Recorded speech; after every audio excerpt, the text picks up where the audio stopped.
Listen to the distant, relentless crash of the waves. Across a seemingly impassable ocean lies an island fortress of profound, terrifying beauty. Golden walls reach toward the heavens, hiding a dangerous hubris that threatens to consume the world. We are standing at the edge of the agonizing final days before a world-shattering conflict. A time when diplomacy completely shatters and illusions are weaponized to break the human spirit. The impending siege of Lanka is not merely a clash of massive armies on a battlefield. It is a profound psychological war. It is a cosmic collision of righteous duty against boundless, intoxicating ego. Every decision made in these final hours acts as a blueprint, laying the agonizing foundation for the destruction of an entire civilization. We are about to witness how the fatal, unyielding decisions of one absolute ruler can drag millions to the absolute brink of annihilation. Deep inside that unreachable, gilded city, the demon king Ravana convenes his war council. The enemy has breached the impossible defenses. A gargantuan army is quite literally marching on the sea. But Ravana is comfortably insulated, surrounded entirely by yes-men and flatterers who promise him swift, bloodless victories. This is the ultimate, intoxicating trap for any powerful leader, an absolute echo chamber that constantly feeds the ego while desperately hiding the truth. Only one voice dares to pierce this manufactured reality. His brother, Vibhishana, steps forward to shatter the illusion, warning the king that the only path to survival, the only way to save their people, is returning the captive princess Sita. But Ravana, blinded by his own invincibility, dismisses the cosmic threat with supreme, chilling arrogance. "What do I care? I do what I please," he thunders. The die is cast. To truly grasp the agonizing gravity of this fracture between brothers, we have to understand the invisible, binding force that governs this ancient world, Dharma.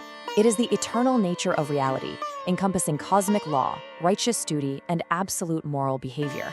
Vibhishana is standing at the precipice of a deeply agonizing choice. He is choosing cosmic principle over blood loyalty. It is a timeless, devastating dilemma. Do you stand with your family when they are fundamentally wrong, or do you stand with the universe? For the third and absolute final time, he begs his brother to consider right and wrong. Intoxicated by absolute power and enraged by the defiance, Ravana commands his own flesh and blood to get out.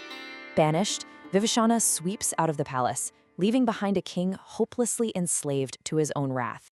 Across the dark, crashing sea, the demon prince Vibhishana descends from the sky directly into the enemy camp, seeking refuge. The tension is incredibly palpable. Sugriva, the fiercely loyal Monkey King, reacts with instant, visceral paranoia.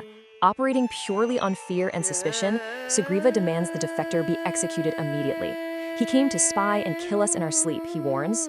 But Rama, the exiled prince of Ayodhya, operates on the unbreakable bedrock of principle. He remains entirely perfectly still, completely untethered by the panic around him. Rama sees through the prejudice. He looks past the demonic heritage and recognizes Vibhishana's genuine, desperate submission. It's a profound moment that forces a mirror onto leadership itself. When the pressure is immense, do you let blinding fear dictate your actions, or do you stand entirely firm on your core values? Rama's calm, unwavering voice cuts through the frantic bickering of his generals. He quietly explains that Vibhishana's intentions are open and deeply honest. In a profound decree that silences the entire host, Rama makes it clear that the cosmic law of sanctuary is absolutely non-negotiable.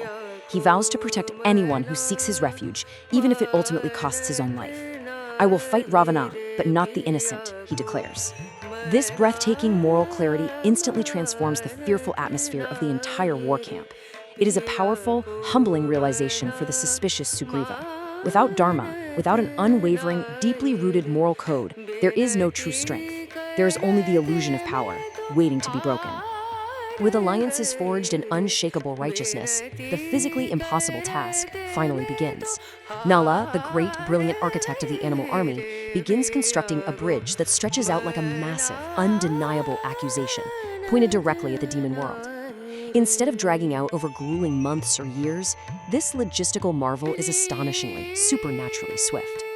Over 5 staggering days of relentless labor, the architecture leaps across the churning, violent sea, league by incredible league.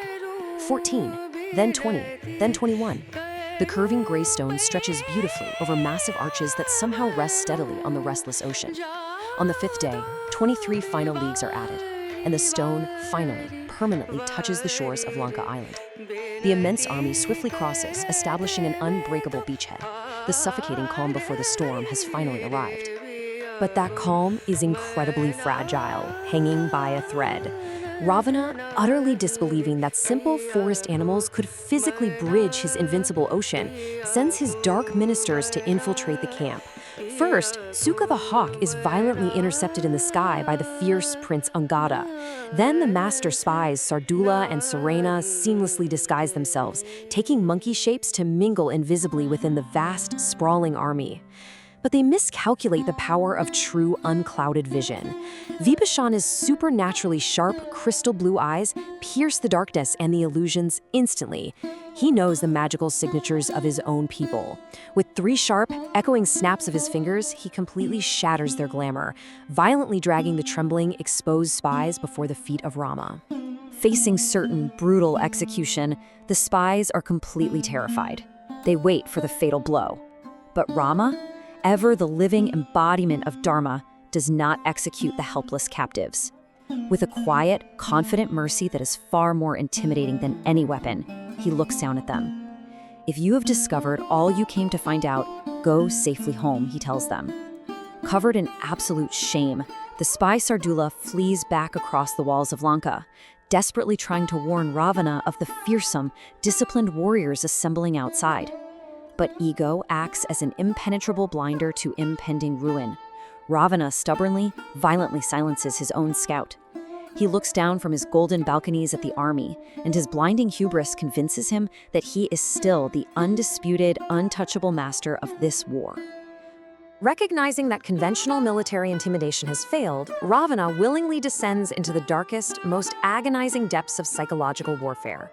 He commands his 2 most sinister magicians, Lightning Tongue and Thundertooth, to craft a devastating, heartbreaking illusion, the severed head of Rama and his snapped, legendary bow. Ravana personally carries these cruel, manufactured artifacts and throws them directly at the captive Sita's feet. The impact of this horror is utterly, completely crushing. A gory, green head, bruised and dusty, staring up at her with dead, green eyes. Believing her beloved husband died trying to save her, the resilient princess quietly opens her hand, her spirit breaks, and she lets her absolute will to live slip and fall away into the dust. Let's dissect the anatomy of this carefully manufactured despair. Ravana weaves a brutal, entirely false history of midnight slaughters, severed heads, and cowardly retreats. He paints a picture of a shore littered with the corpses of Sita's protectors. But the truth is a desperate, pathetic shield for a terrified king. None of it is real. Rama is alive and well. The demon forces haven't achieved a glorious midnight victory. They are absolutely terrified, frantically barricading themselves against a very real advancing army. Ravana is weaponizing illusion, not just as a cruel tactic to break a captive woman, but as a psychological barrier against his own impending doom. He is lying to himself just as much as he is lying to her. Suddenly, the dark, suffocating spell in the garden is broken by the harsh, undeniable reality of war. A panicked demon general bursts through the gates, shouting of Rama's actual arrival at the walls, forcing Ravana to flee the scene instantly. As the illusion fades, the old, weathered Rakakshi Ard, Trijata, steps in to save Sita from her weeping.